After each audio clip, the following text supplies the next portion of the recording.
Nadie construye una revolución desde la superficie. Las revoluciones reales se incuban en la sombra, antes de convertirse en el nombre que redefiniría el siglo XX. Antes de ser el rostro de un proyecto que prometía cambiar la historia humana. Lenin era algo mucho más difícil de detectar y mucho más peligroso.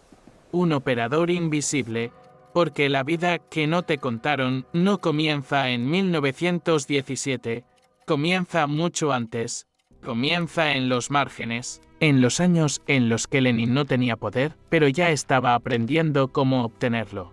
Nacido como Vladimir Ilich Ulyan, su historia no empieza con pobreza extrema ni con una lucha espontánea contra la injusticia. No es la narrativa clásica del revolucionario que emerge desde abajo. Su familia tenía educación, estabilidad, cierto nivel de integración en el sistema. Y eso es clave. Porque Lenin no fue un producto del colapso, fue un producto del sistema que luego destruiría. Pero hay un punto de quiebre. Un evento que cambia su trayectoria de manera irreversible. La ejecución de su hermano mayor, el Aleksandr, por participar en un intento de asesinato contra el zar. Ese momento no solo marca a Lenin emocionalmente, lo redefine estratégicamente. Porque donde otros verían tragedia, él ve una lección. El problema no era la intención, era el método. Su hermano había fallado porque actuó sin estructura, sin estrategia, sin control del sistema completo. Y Lenin no cometería ese error. Aquí nace algo fundamental, la obsesión por el control total. No basta con resistir, no basta con protestar, no basta con atacar. Hay que tomar el sistema entero. Rediseñarlo desde dentro. Eliminar cualquier posibilidad de que el poder vuelva a fragmentarse. Y para lograr eso, Lenin empieza a construir algo que no se ve, pero que lo cambia todo. Redes, contactos, canales de influencia. Durante sus años de formación, Lenin no es un agitador callejero. Es un arquitecto en construcción. Lee, escribe, debate. Pero sobre todo observa cómo funciona el poder real y descubre algo que transformará toda su estrategia. El poder visible no es el poder real. Los gobiernos, los parlamentos, las instituciones son la capa superficial. El poder verdadero está en la capacidad de organizar, de coordinar, de movilizar y de sostener estructuras invisibles. Y así comienza su vida en el exilio. Pero no como una retirada, sino como una expansión. Europa se convierte en su laboratorio. Suiza, Alemania, Francia. Inglaterra, cada ciudad no es solo un refugio, es un nodo, un punto de conexión, un espacio desde donde construir. Y aquí aparece una de las partes más ignoradas de su historia. Lenin no estaba aislado. Estaba profundamente integrado en redes internacionales. Publicaciones, imprentas, círculos intelectuales, financiamiento indirecto, contactos políticos. Mientras muchos revolucionarios vivían en la precariedad absoluta, Lenin lograba mantener una operación constante, escribía, distribuía, organizaba, influía, y lo hacía con una disciplina casi obsesiva, porque entendía algo que la mayoría subestima: una revolución no comienza cuando estalla, comienza cuando se vuelve inevitable. Y para que sea inevitable, tiene que estar preparada mucho antes. Lenin no esperaba el momento, lo construía. Cada texto, cada reunión, cada conexión era una pieza dentro de un sistema mayor. Pero aquí aparece una contradicción que casi nadie señala. Si Lenin luchaba contra el sistema, ¿por qué operaba con tanta eficiencia dentro de él? Porque utilizaba sus propias estructuras, sus rutas, sus mecanismos, sus debilidades. No era un outsider total. Era alguien que entendía el sistema mejor que quienes lo defendían. Y eso lo hacía extremadamente peligroso. Porque no atacaba desde afuera, atacaba desde el conocimiento interno, desde la lógica misma del poder. Y aquí es donde su vida secreta se vuelve evidente. No era solo un ideólogo, era un estratega de alto nivel. Cada movimiento tenía propósito. Cada decisión estaba calculada. Incluso sus divisiones internas, como la ruptura entre bolcheviques y mencheviques, a primera vista. Parece una diferencia ideológica, pero en el fondo es algo mucho más profundo. Lenin no quería un movimiento amplio y diverso, quería un núcleo cerrado, disciplinado, completamente alineado. Un partido de élite. Una estructura donde cada miembro no solo creyera, sino obedeciera. Porque para Lenin, la debilidad no era la falta de apoyo popular, era la falta de control. Y ese principio definiría todo lo que vendría después. Pero en ese momento todavía estaba en las sombras, todavía no tenía el poder, todavía no había ejecutado su jugada más importante. Porque el verdadero punto de inflexión no es su ideología, es su timing. Europa está en guerra, Rusia está colapsando, el zar ha caído. El vacío de poder es total. Y en ese caos aparece la oportunidad. Pero Lenin no está en Rusia, está en Suiza, lejos. Aislado, aparentemente fuera del juego. Y sin embargo, en cuestión de semanas, todo cambia. Porque Lenin logra hacer algo que parece imposible. Regresar, atravesando territorio enemigo, en un tren sellado. Con el permiso de Alemania. Y aquí es donde la historia deja de ser lineal, porque esto no es solo un detalle logístico. Es una señal de que el tablero es mucho más complejo de lo que parece. ¿Por qué Alemania permitiría eso? ¿Por qué facilitar el regreso de alguien cuyo objetivo era desestabilizar un país entero? La respuesta superficial es clara, estrategia de guerra. Pero la respuesta profunda es más inquietante, porque implica que la Revolución Rusa no fue solo un fenómeno interno. Fue también un movimiento dentro de una partida geopolítica mucho más grande. Y Lenin no era solo un revolucionario, era una pieza clave en ese tablero, pero no una pieza pasiva. Una pieza que sabía exactamente lo que estaba haciendo, porque al regresar a Rusia, Lenin no duda, no negocia, no se adapta, impone.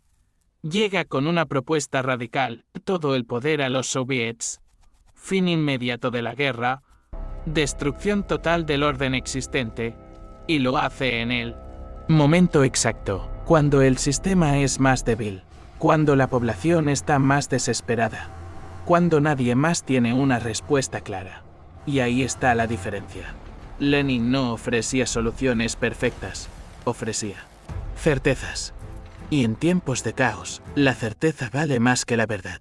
Pero lo que nadie te cuenta es que, desde ese momento, la revolución ya no era espontánea, era dirigida, era organizada, era ejecutada como una operación, y Lenin estaba en el centro, no como símbolo, como cerebro. Y eso cambia completamente la forma en la que debes entender su historia. Porque la vida secreta de Lenin no es una historia paralela, es la historia real, la historia de cómo el poder se construye antes de ser visible, de cómo las decisiones más importantes se toman lejos del foco, de cómo una revolución puede parecer inevitable, cuando en realidad fue cuidadosamente diseñada. Y esto es solo el comienzo, porque lo que viene después no es la toma del poder. Es algo mucho más complejo, más oscuro, más difícil de aceptar. Lo que Lenin hizo una vez que ya no tenía que conquistar el sistema, sino controlarlo. El momento en que una revolución triunfa es también el momento en que se revela su verdadera naturaleza. Porque mientras estás luchando por el poder, puedes prometer cualquier cosa. Puedes hablar de libertad, de justicia, de igualdad. Puedes construir una narrativa lo suficientemente poderosa como para movilizar a millones. Pero una vez que tienes el control, ya no se trata de convencer, se trata de sostener. Y sostener el poder es un juego completamente distinto. Cuando Lenin y los bolcheviques toman el control en octubre de 1917. Lo que ocurre no es el final de la lucha, es el inicio de una fase mucho más compleja. Porque ahora el problema no es cómo destruir el sistema anterior, es cómo evitar que el nuevo sistema colapse. Y aquí es donde la historia oficial empieza a simplificar demasiado, porque lo que sigue no es una transición limpia hacia el socialismo. Es una guerra constante, externa e interna.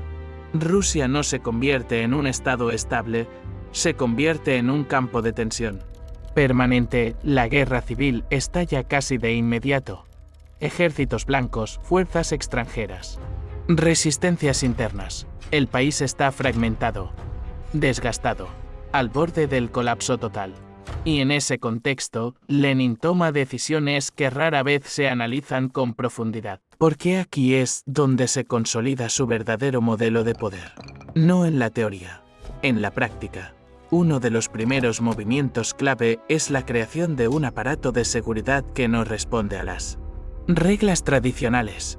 Una estructura diseñada no para aplicar la ley, sino para proteger el proyecto. Una herramienta que no busca justicia, sino estabilidad. Y así nace la lógica que marcaría todo. El siglo XX, la idea de que el fin justifica los medios, pero no como una frase, como una política sistemática. Porque Lenin entendía algo fundamental. Un sistema que están haciendo es extremadamente vulnerable. Y cualquier amenaza, por pequeña que parezca, puede convertirse en un punto de ruptura. Por eso, en lugar de abrir el sistema, lo cierra. En lugar de permitir pluralidad, impone unidad. En lugar de confiar en la espontaneidad, establece control. Y aquí aparece una de las decisiones más reveladoras. La disolución de la Asamblea Constituyente. Cuando finalmente se realizan elecciones, los bolcheviques no obtienen la mayoría. Y en ese momento, Lenin enfrenta una elección real, aceptar el resultado o redefinir las reglas del juego. Y elige redefinirlas. Cierra la Asamblea, consolida el poder y envía un mensaje claro: la legitimidad no proviene del voto, proviene del control. Ese es el punto exacto donde la revolución cambia de naturaleza. Deja de ser un movimiento de masas y se convierte en un sistema dirigido. Y esto no es un accidente. Es una consecuencia directa de la forma en que Lenin entiende el poder. Porque para él, el problema no es ganar elecciones, es evitar perder el control. Y eso implica algo mucho más radical: construir un sistema donde la pérdida de poder sea imposible, y para lograr eso hay que rediseñar todo: las instituciones, la economía, la sociedad, la información. Nada puede quedar fuera. Y aquí entra otro elemento clave: la economía de guerra. Durante el llamado comunismo de guerra, el Estado toma control total de la producción, se eliminan los mercados, se centralizan los recursos, se prioriza la supervivencia del sistema por encima de cualquier otra consideración. Pero esta política tiene consecuencias. La producción cae, el hambre se expande, el descontento crece, y por primera vez, el propio pueblo que había sido movilizado por la revolución comienza a resistir. Esto es crush, porque rompe la narrativa simple. No se trata de una lucha entre revolucionarios y enemigos externos. Se trata de una tensión interna, entre el proyecto y la realidad. Y Lenin lo sabe. Por eso, en lugar de aferrarse rígidamente a la ideología, hace algo inesperado. Retrocede. Introduce la nueva política económica. Reabre espacios al mercado. Permite cierto nivel de iniciativa privada. Y esto revela algo fundamental. Lenin no era un dogmático. Era un estratega. La ideología era una herramienta, no un límite. Si el sistema necesitaba flexibilidad, la obtenía. Si necesitaba rigidez, la imponía. Y eso lo hacía extremadamente eficaz. Pero también profundamente peligroso, porque significa que no había un marco fijo. No había una línea que no pudiera cruzarse. Todo estaba subordinado a un objetivo superior: mantener el control. Y aquí es donde su vida secreta alcanza su punto más crítico. Porque lo que Lenin estaba construyendo no era solo un estado. Era un mecanismo, un sistema que podía adaptarse, endurecerse, flexibilizarse según las necesidades del momento. Un sistema diseñado no para representar, sino para durar. Y eso cambia completamente la interpretación de su legado. Porque si lo miras desde esta perspectiva, Lenin no fue solo el líder de una revolución, fue el diseñador de una arquitectura de poder. Una arquitectura que no depende de una ideología específica, sino de una lógica. Centralización, disciplina, control de la información, capacidad de coerción. Y esa lógica es replicable. Puede aparecer en distintos contextos, con diferentes discursos, bajo distintas banderas, pero con la misma estructura interna. Y eso es lo que hace que esta historia sea tan relevante hoy. Porque no se trata solo de lo que ocurrió en Rusia, se trata de un modelo, un patrón, una forma de organizar el poder que ha sido estudiada, adaptada y utilizada en múltiples lugares, a veces en nombre del pueblo, a veces en nombre de la seguridad, a veces en nombre del progreso, pero siempre con el mismo núcleo. Y aquí es donde la historia se vuelve incómoda, porque obliga a hacer una pregunta que muchos prefieren evitar. ¿Hasta qué punto los sistemas actuales han heredado esa lógica? No necesariamente en su forma más extrema, pero sí en sus mecanismos, en sus reflejos, en sus estructuras invisibles, porque el verdadero legado de Lenin no está solo en los libros de historia, está en la forma en que entendemos el poder, en cómo se construyen las instituciones, en cómo se gestiona la información, y sobre todo en cómo se justifica el control. Pero aún falta una pieza que conecta todo esto con algo aún más profundo, algo que va más allá de la política, algo que toca directamente la forma en que las sociedades perciben la realidad. Porque si hay algo que Lenin comprendió mejor que la mayoría, es que el poder más efectivo no es el que se impone por la fuerza, es el que se vuelve invisible. Y cuando el poder se vuelve invisible, deja de ser cuestionado. El poder alcanza su forma más sofisticada cuando deja de parecer poder, cuando ya no necesita imponerse de manera visible, porque ha sido internalizado. Y ahí es exactamente donde Lenin llevó su proyecto, porque después de consolidar el control político, después de sobrevivir a la guerra civil, después de estabilizar mínimamente el sistema, el verdadero desafío no era económico ni militar, era psicológico. ¿Cómo haces que una sociedad no solo obedezca, sino que crea? ¿Cómo transformas un sistema impuesto en una realidad aceptada? Aquí es donde la vida secreta de Lenin revela su dimensión más profunda. Porque más allá de las decisiones políticas, más allá de las estrategias militares, más allá de las reformas económicas, Lenin entendía algo que pocos líderes logran articular con tanta claridad: la batalla final siempre ocurre en la mente. No basta con controlar territorios, hay que controlar significados. Y eso implica intervenir directamente en la forma en que las personas interpretan el mundo. Por eso, desde los primeros años del régimen, el control de la información no fue una medida secundaria, fue central. Los medios, la educación, la producción cultural, todo comenzó a reorganizarse bajo una lógica específica: no reflejar la realidad, sino construirla. Y aquí aparece una distinción clave. En sistemas tradicionales, la propaganda es una herramienta. En el modelo que Lenin impulsa, la propaganda es el entorno. No es algo que se consume ocasionalmente. Es algo en lo que se vive. Porque cuando toda la información que recibes está alineada con una narrativa, esa narrativa deja de parecer una versión. Se convierte en la realidad misma. Y ese es el punto donde el poder se vuelve invisible. Porque ya no necesitas convencer constantemente. La estructura hace el trabajo por ti. Pero esto no ocurre de manera automática. Requiere diseño, requiere consistencia, requiere disciplina. Y sobre todo, requiere eliminar cualquier alternativa. Cualquier voz que contradiga la narrativa. Cualquier interpretación que desafíe el marco. Y aquí es donde la coerción vuelve a aparecer. No como protagonista, como respaldo, como garantía. porque incluso el sistema más sofisticado necesita una base de fuerza, pero esa fuerza ya no es el elemento principal de ese último recurso, el mensaje implícito, lo que asegura que la estructura se mantenga intacta. Y aquí es donde la historia de Lenin se conecta directamente con el presente de una manera inquietante, porque este modelo no desapareció, evolucionó, se adaptó, se refinó.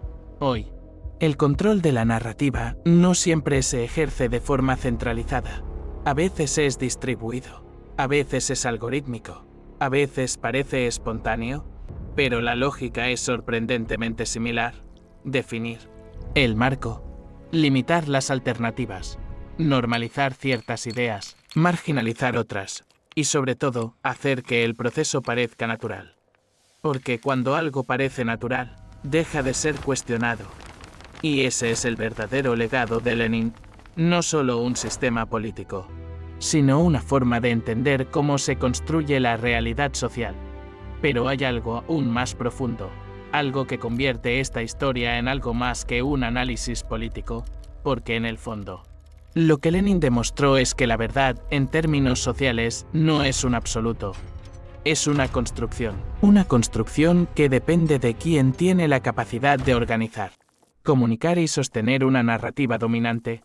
Y eso es profundamente incómodo, porque implica que la realidad que percibimos puede no ser tan sólida como creemos, que lo que consideramos evidente puede haber sido cuidadosamente estructurado, y que lo que descartamos como imposible puede haber sido simplemente excluido del marco. Pero aquí es donde la historia alcanza su punto más crítico, porque entender esto no es suficiente. La pregunta real es, ¿qué haces con ese conocimiento? Porque una vez que ves el patrón, ya no puedes dejar de verlo. Empiezas a reconocer las estructuras, las repeticiones, las similitudes. Empiezas a notar cómo diferentes sistemas, con discursos aparentemente opuestos, operan bajo lógicas sorprendentemente parecidas. Y eso rompe la ilusión de que el problema es solo ideológico, porque no se trata solo de izquierda o derecha, de capitalismo o socialismo. Se trata de estructura, de arquitectura del poder. Y en ese sentido, Lenin no fue una excepción, fue un precedente, un punto de inflexión. El momento en que esta lógica se volvió explícita, sistemática, replicable. Y eso es lo que nadie te contó, porque es más fácil reducir su historia a una narrativa simple. Un líder revolucionario, un cambio de sistema, un episodio del pasado. Pero esa versión es cómoda, y lo cómodo rara vez es verdadero. La realidad es mucho más compleja, más ambigua, más inquietante, porque implica que lo que ocurrió entonces no está completamente terminado, que sus efectos no se limitaron a una época, que sus métodos no quedaron en un solo lugar, y que su forma de entender el poder sigue operando, a veces de manera visible, a veces de forma casi imperceptible, pero siempre presente. Y aquí es donde esta historia se convierte en algo personal, porque ya no se trata solo de Lenin, se trata de cómo tú interpretas la realidad, de qué narrativas aceptas, de cuáles cuestionas, de cuánto estás dispuesto a mirar más allá de lo evidente. Porque el poder más efectivo no necesita que lo obedezcas conscientemente, solo necesita que no lo veas. Y cuando no lo ves, ya ha ganado. Esa es la verdadera historia, la que no aparece en los manuales, la que no se enseña de forma directa, la que no tiene un final claro, porque no es solo una historia del pasado, es una dinámica en curso. Y entenderla no te da respuestas fáciles, pero sí te da algo mucho más valioso: la capacidad de hacer las preguntas correctas. Y en un mundo donde las respuestas suelen estar diseñadas, eso es lo más peligroso que puedes tener, porque una pregunta bien formulada puede desestabilizar cualquier sistema, incluso aquellos que parecen completamente sólidos, incluso aquellos que, como el de Lenin en su momento, parecían inevitables. Y una vez que empiezas a hacer esas preguntas, ya no hay vuelta atrás.